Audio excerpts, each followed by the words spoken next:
আসসালামু আলাইকুম।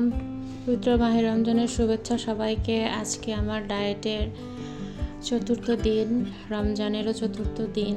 তো আমি দিনের বেলা এক্সারসাইজ করে নেই। ওই যে আমার ডাম্বেলগুলো 2.5 কেজি 2টা, আর এটা হচ্ছে একটা এবি রোলার। এটা দিয়ে আসলে পেটের এক্সারসাইজ করি। আমি কিনেছিলাম কিন্তু এক্সারসাইজ করার সময় পেতাম না। রমজানটাকে কাজে লাগাচ্ছি। কখন এক্সারসাইজ করবেন? এক্সারসাইজ আপনার যখন ইচ্ছা তখনই করা যাবে, কিন্তু খাওয়ার 2 ঘন্টা পর এক্সারসাইজ করাটা উত্তম। মিনিমাম 2 থেকে 3 ঘন্টা পর।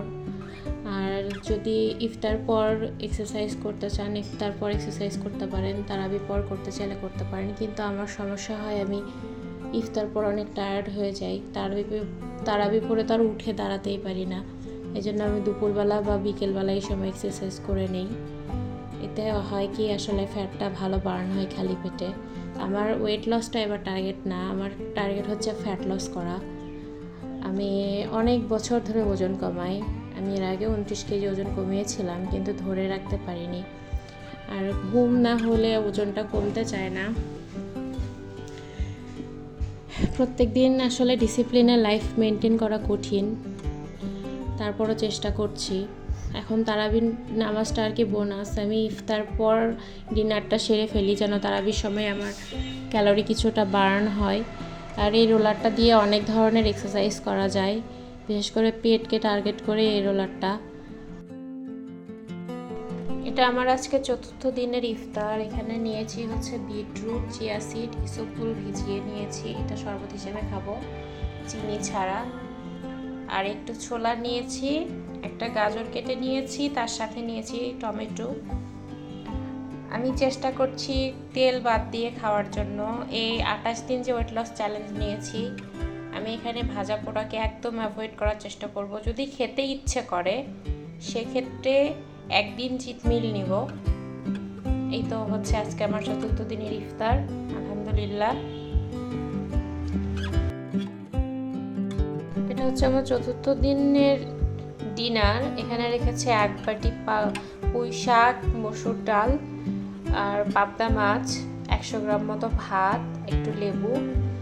আমি ডায়েটে যেসব খাবার একটু আঁশ জাতীয় সেগুলো খাওয়ার চেষ্টা করি। যেমন পুঁই শাকে প্রচুর পরিমাণে আঁশ, ফাইবার থাকে, যা কোষ্ঠকাঠিন্য দূর করতে সহায়তা করে। শাক আমাদের প্রত্যেক দিনই খাওয়া উচিত, অন্তত সপ্তাহে 3 দিন শাক খাওয়া উচিত। ডালও তাই, মসুর ডালেও প্রচুর পরিমাণে ফাইবার আছে। আমার অ্যালার্জি কোনো সমস্যা নেই, এই জন্য প্রোটিন রেখেছি, ডালও রেখেছি, পাশাপাশি মাছও রেখেছি। তো এই হচ্ছে আজকে আমার ডিনার। পুঁই শাকের উপকারিতা বললে শেষ করা যাবে না। আসলে কোনোটাই ম্যাজিক খাবার না যেটা খেয়ে ওজন কমে। খাবার খেতে হবে, এক্সারসাইজ করতে হবে, ডিসিপ্লিনের জীবনযাপন করতে হবে, নিয়মিত ঘুমাতে হবে, তাহলে ওজন কমবে। তারাবির নামাজের আগে আমি ডিনার করে নিয়েছিলাম। আজকে চতুর্থ দিন, এখন আমি ঘুমিয়ে পড়বো। আমি চেষ্টা করি 10টা 10:30টার মধ্যে ঘুমিয়ে পড়ার। ঘুমানোর আগে আমি এই ম্যাজিক ড্রিঙ্কসটা খাই। যদি আমি এক্সারসাইজ করি ঠিক মতো, ডায়েটটাকে মেনটেন করি।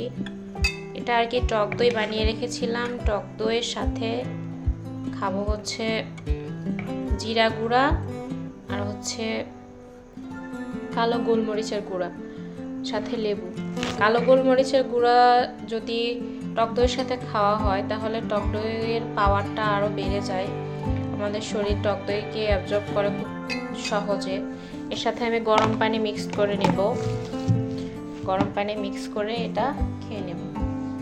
টক দই, গোলমরিচের গুঁড়া, জিরা গুঁড়া আর লেবু। তো আল্লাহ হাফেজ সবাইকে।